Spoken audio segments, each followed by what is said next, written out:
But I think that should put like the WNBA on notice for real. For like, sure.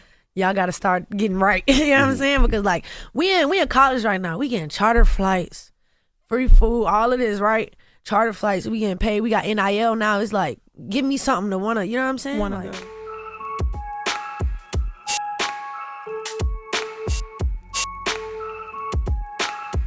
Hey guys, welcome back to That Liminal Period. It's your girl, Chun-Li Shoddy, and as you guys can see, today we're going to be having another conversation around pay gap in the WNBA. However, we're going to be speaking a little bit more about the women's basketball team within the collegiate league.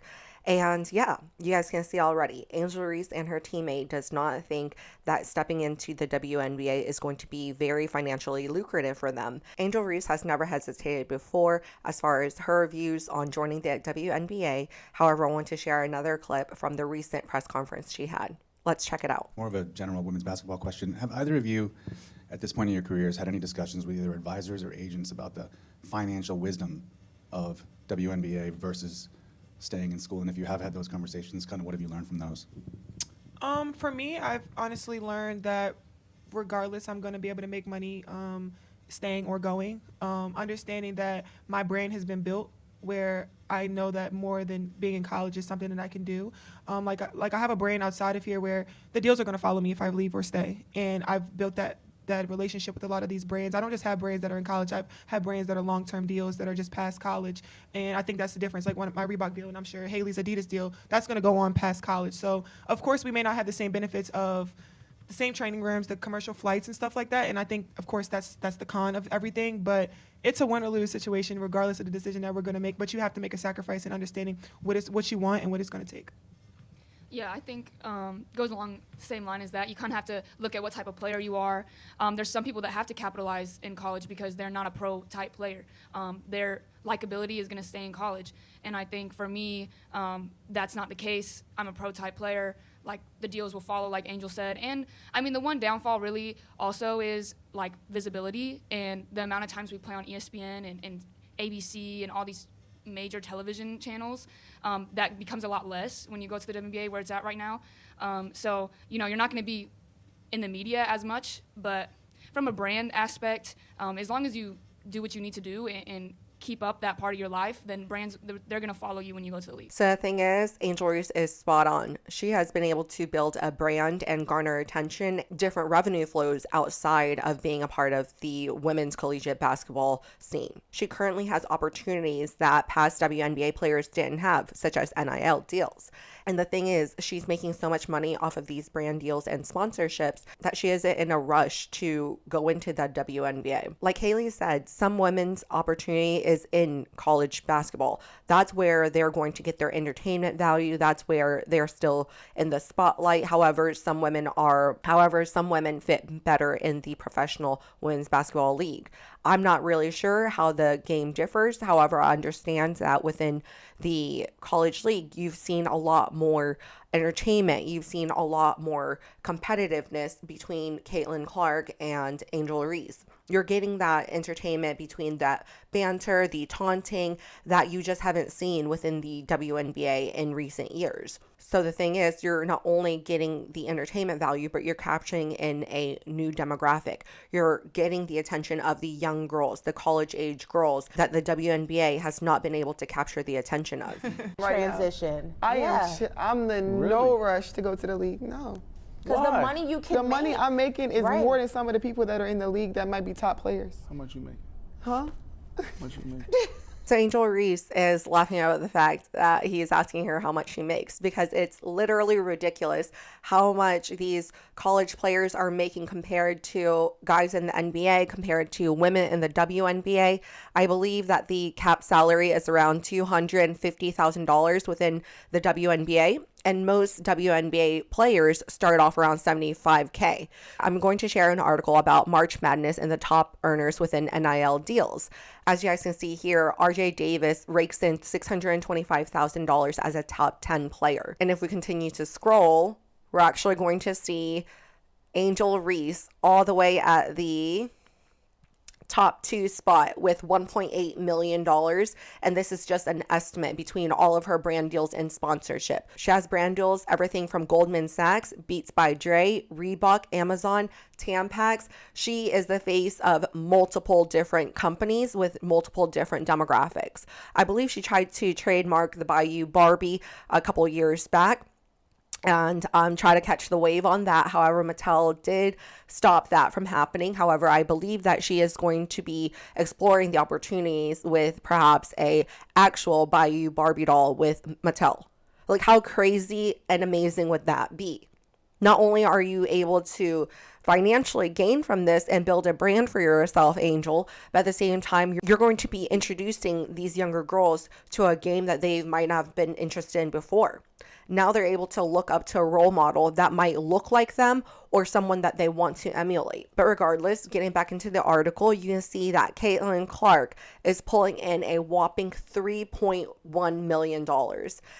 Like, how crazy is that? So the thing is, Caitlyn Clark is intending to join the draft, and she's expected to make $75K in her first year, her rookie year. So as you guys can see, as long as Caitlyn Clark and Angel Reese and the other players that are making tremendous money over the NIL deals, as they continue to progress into the professional league, I hope that they're able to maintain those brand deals and sponsorship. Not only is that going to be lucrative for them and give them a new opportunity, I think it's going to make it much more widely accessible as well as widely seen within the WNBA for these other players to also capture NIL deals. I hope they really do ride the wave of these amazing players that are able to just change the game metaphorically and literally. The mix-up between Angel and Caitlyn Clark during the Final Four. It happens all the time in the men's game. Right. It happens still a lot in your guys' game, but it was made such a big deal on that stage. What was your guys' take as pros? I was laughing. Every day. Honestly. It's a part of the Shit game. happen every day, B. I was like, if we're overreacting at this, good Lord. Crazy. Where's our game We going? say worse things to white boys playing basketball when we play. 100%. Particularly you. No, don't do that. Don't do that. Don't do that. Don't do that, particularly me. All NBA players go harder on white boys on the court. That's just how it's always been. Like even Larry Bird. Larry rules. Bird got guarded by a white guy. He was like, y'all don't have any brothers? Yeah. That's what Larry Bird said. He felt disrespected. Yeah, he felt disrespected. I feel like that's like the unwritten Hooper rule. So, no, I was laughing. I was like, it's never that deep. It's never that deep. But I guess... And then that's when you can tell when people don't really watch the game. They're just there for the drama and the antics of it. Yeah, like they're like, oh, let me dive into this and give you my comment. I'm like, you have never been in that situation before. But it was funny to me. I loved it. I hated that South Carolina was kicked out. I was a little bummed out about that. But I was like, man, go for it. So that's the thing. There really is entertainment value that can come with conflict or just competitive rivalry. I think that is something that the WNBA is lacking, and so they can take a pointer out of the NCAA.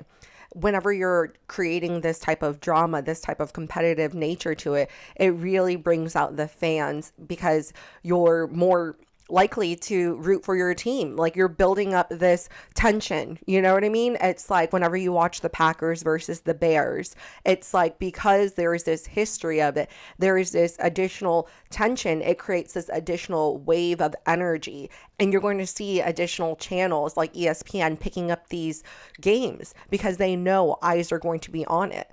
So I think that's a part of it. That's how you generate revenue. You have to make it not only a more entertaining game with increased competitiveness and skill set, but also there is something to be seen as far as the rivalry that is brewing behind the scenes. League has improved as its teams have found a more solid financial footing. They have distribution through one of the largest sports networks on television, and there's more public support for women's sports than there ever has been before. Well, New York Liberty star Breanna Stewart summarized the issue pretty well in a series of tweets last year. Teams struggle to retain their talented young rookies. That's in part because unlike the NFL or NBA, if a team can't afford to sign a player but wants to keep them around, they can't stash them on their practice squad or in the G League. Some players and fans argue it's to create a sort of developmental league, like the G League, to help create more opportunities for young players. But the WNBA's commissioner has come out this year saying that she doesn't think the league's financial model is solid enough to support a developmental league. Another solution that's been floated around is expanding the WNBA. And honestly, this isn't places a band-aid over it until the draft inevitably expands or the college game continues to grow and we're right back to where we started. Under the new CBA that started in 2020, the WNBA's new minimum salary was $57,000 for players with less than 3 years of experience and $68,000 for everyone else. But the real flashy numbers were seen at the top, with the league's supermax now reaching $215,000, an increase of 94% from 2019 when the maximum player salary was just $117,500. To mention, there are only 12 teams in the league, with hundreds of college players becoming draft eligible every single year. That's caused over 40% of players who get drafted to the WNBA to never even make a roster in the league. So as you guys can see, even though these college athletes are at the top of their game,